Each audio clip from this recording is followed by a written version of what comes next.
Hello and welcome to the 5th Fountain Live. And here we go. I brought out one of the big guns for you. Today I'm joined by Rebecca Lewis-Smith, of course, co-founder at Fountain. Rebecca, how's everything with you? Yeah, good. How are you doing, Chris? I'm good. I'm pleased you're good. I'm also good, apart from the fact that my football team is absolutely useless, but let's not go there in this session. But speaking of that, it sounds like they need to improve their remote leadership skills. And today's live is all about leading remotely. Rebecca, what does that mean to you? So I guess I'm really aware that as a leader, the challenges that I'm facing and that so many other leaders that I know are facing is how to translate what we've been doing in businesses, in the room, directly with people into a remote setting. For example, you as a Fountaineer, you'll just have had an email today where I'm finally getting around to planning remote appraisals, and it has been something that has been weighing on me because I'm so used to doing appraisals face to face. I know what they're like. I know exactly how to support people through them and be as sort of candidly direct and supportive and empathetic as I possibly can be. And yet the thought of doing them remotely has been really difficult, and recognizing that, do you know what, that's something in me that I need to get over, and that so many of the other leaders that I'm speaking to at the moment in businesses are having similar struggles. Not necessarily with that. I had some great conversations with people who were like, come on, Rebecca, you can do the appraisals. We've been doing them and it's fine. But in other aspects, in other areas of, it's quite easy to transform what we're doing leadership wise into this remote setting when everything is smooth and easy. Like we can, hey guys, we're all on Zoom, that's great. But actually when there are moments that are a bit trickier, where the bits that get gritty, where my personal approach is very much about feeding off the energy in a room, or like really taking care to see how someone is.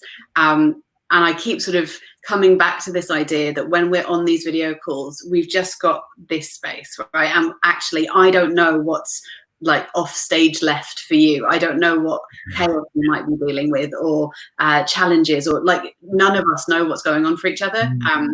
I have a small chaotic Tasmanian devil who every now and then runs into the frame, so people get like a moment's glimpse of the rest of my life outside of the frame. But you know, I think the challenges that we're facing the challenges that all of us are facing are sort of off the charts at the minute.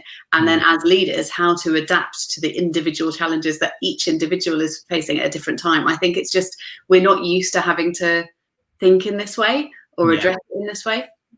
I think that's quite an interesting point, Rebecca. And one of the things that I'm noticing more of is like this essential skill of empathy and also patience. I think is that potentially something that leaders have had to inject into themselves, so to speak, more because of the pandemic? Do you know, I don't know, because I think my route to leadership is very much the empathetic route. You know, as I've, I think my own journey in leadership was that I was a leader before I learnt about leadership. Okay.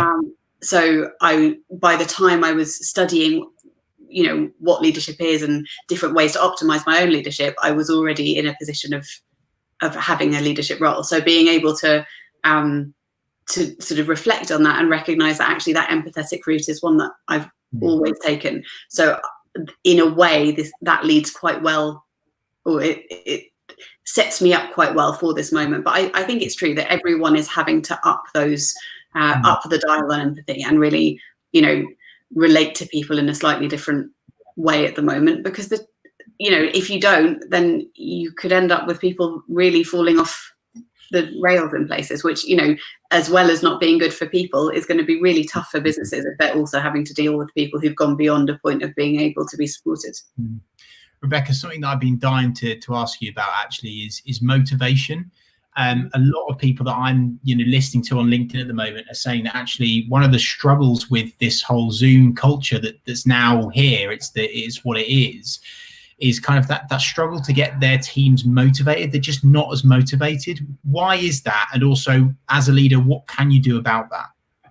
So I think the reason that it's harder to be motivated is to do with energy in a room, right? We feed off each other. And I know that from, when there's a tough day at work, you can see that either everyone's energy goes down, or one person who's having a tough day walks into a room of smiley people and they gradually come up again. And it's all fine, right? And we're all dealing with challenges without having those people around us to boost us up. And as much as we can, we have some lovely things at Fountain, like the Slack channels where people are sharing things, and there are points of joy that we're getting some of that sociability throughout the day, but it's just not the same as sitting in a room full of people. But where I think that the approach that we are taking with motivation, so my understanding of motivation was really shaped by Daniel H. Pink's book Drive. Okay. And in that he talks about motivation depending on several different things for people. One of them is purpose. And you know what? At the moment, we've got so much purpose together, right? We're all in this together to get through this difficult time. And I've had some interesting conversations with people who said to make sure not to rely too much on that, because as soon as we're past that challenge, you have to, you still need a purpose. And I think, that's something to be aware of. But in the short term, getting through this crazy adjustment that we've made, I think is really possible. Because of that purpose. The other one is autonomy, and that's where Fountain structure and the flexibility that we've always had, or that we've worked with for a long period of time, that has lent itself really well to this period, because we focus a lot on autonomy at Fountain. Everything is about roles and responsibilities rather than a hierarchy of structure. And we also have an implicit trust in people. Like I always say to people, if I thought that you were going to be the type of employee that would come in and be a time waster and that kind of thing, we wouldn't have hired you anyway. We hire people that we think we can trust, and then they come in and we say, hey, we trust you. So we don't need people to be a certain place at a certain time. We've always been as flexible as possible about working. And of course, that as a foundation for moving to remote working is really important, because I think if we were having to check up on people, if we were used to checking up on people, that would have been harder. But we've got a lot of autonomy.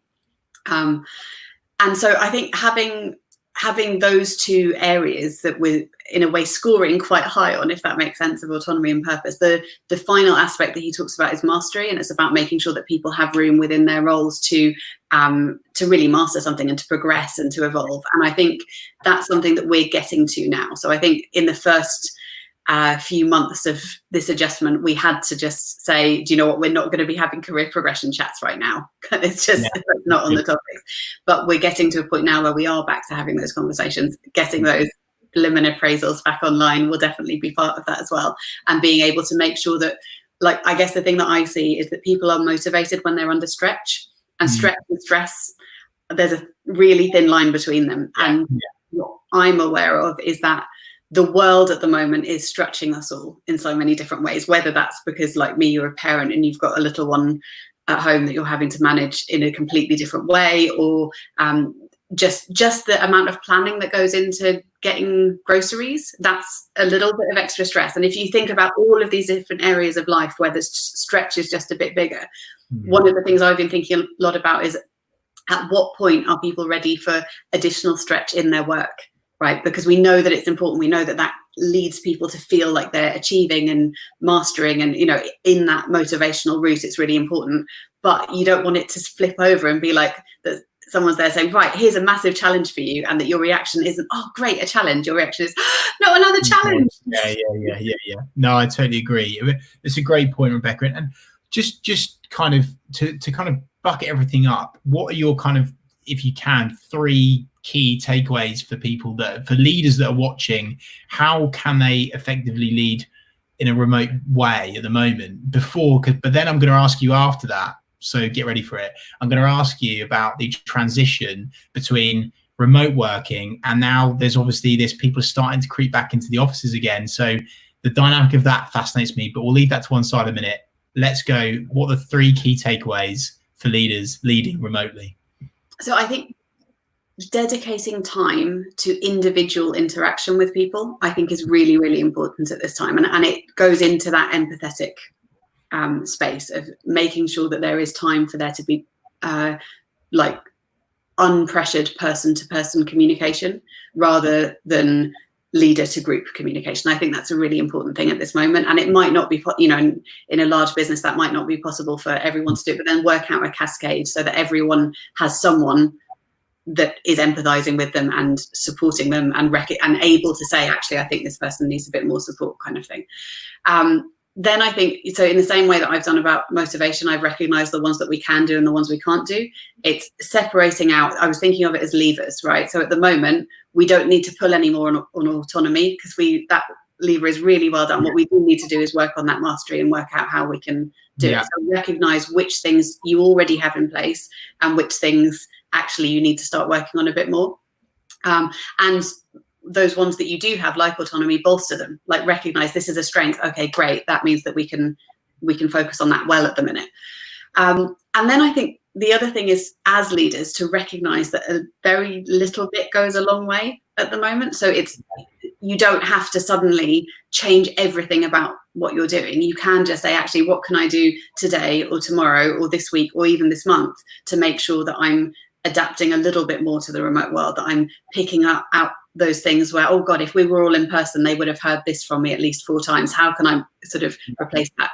Those are my tips on that. Brilliant. Absolutely brilliant. I knew they would be. And then how are you going to sail through this next storm, I'll call it, Rebecca, which is this progression from complete cold remote working to some people are going to be moving to the office now.